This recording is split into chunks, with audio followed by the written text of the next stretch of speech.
All right, here are 5 things you need to know today. Splash Village in Frankenmuth expected to fully reopen today after a chemical malfunction. Authorities say it happened on the raft ride, causing 11 people in the lobby to complain of breathing problems and coughing. 5 were even taken to the hospital. The fire chief tells TV5 a chemical feeding system for the ride released too much chlorine. Bay City Commissioner Andrea Bernie Obershaw says her outbursts at Monday night's meeting were fueled by what she calls a lack of transparency over ongoing issues with the bridges and tolling, and wanted answers from the city manager. She says the fact she wasn't censured shows the respect her fellow commissioners have. But the commission president in a statement says he's disappointed in her behavior, and people in Bay City deserve and expect serious leaders. In northern Saginaw County, there's maintenance work on I-75 near the line between Bay and Saginaw counties today and tomorrow. State police will have extra patrols in the area as well. Work begins at 8 this morning until 3 in the afternoon. And remember, if you get a ticket for a construction zone violation, you'll get a minimum of 3 points on your license.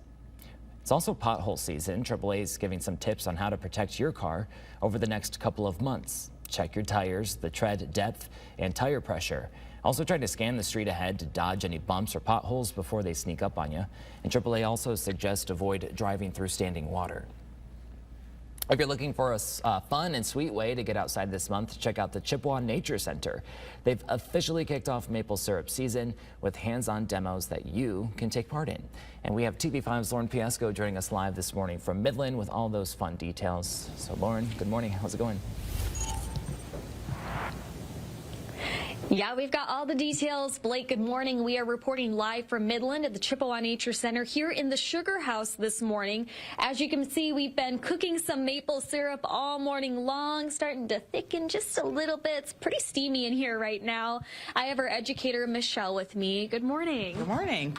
So, Michelle, we've got a couple things out on the table to show. We have a finished bottle of maple syrup here, but tell me about each of the tiny bottles you have here and what the different shades of golden brown mean. So depending on the time of year, your syrup will look and taste different, which is kind of another fun fact about maple syrup season.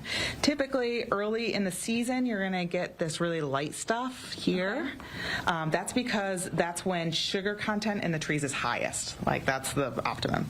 As the season progresses, it warms up, and so bacteria, natural bacteria, start eating those sugars, and so it takes a little bit longer for us to cook that that syrup down because there's not as much sugar, and so that's when you get this darker stuff here. Interesting. So very interesting. This has a more robust flavor.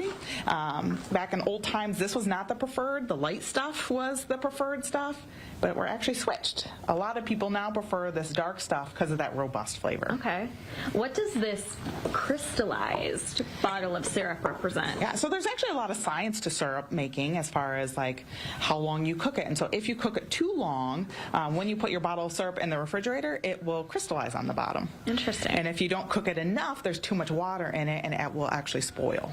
Okay. So 66 to 67% sugar. It's got to be right on that dot. And syrup is pretty good for a long time, right? It doesn't really expire for years. Years. It can be, you know, as long as it's canned properly, years on the shelf. And even once you open it, you have to refrigerate it, but can last a long time too. Well, families can take a visit out to the Sugar House pretty much every weekend in March. March 15th will be Maple Syrup Day here.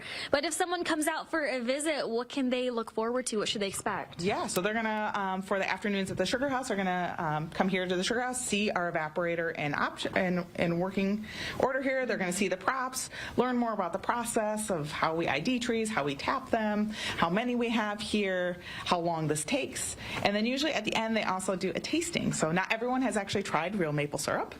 Most people are familiar with the corn syrup based syrup, which actually doesn't have real maple syrup in it at all, mostly. So we do a tasting. So perfect. Do you mind if we taste test? I was just gonna ask. I want to try. Yeah. Yep, we got some tasting sticks here, so you can take one of those. Thank you. And then we pour some of our real maple syrup here. Get the full experience. And then it's helpful if you lean over. Yep. Very sweet. Yeah, very good stuff. It is really good. Michelle, how has your season been so far? You really just kicked things off last weekend, right? Yeah, so we're just getting started with collecting sap and our programming. So our programming goes through the whole month of March.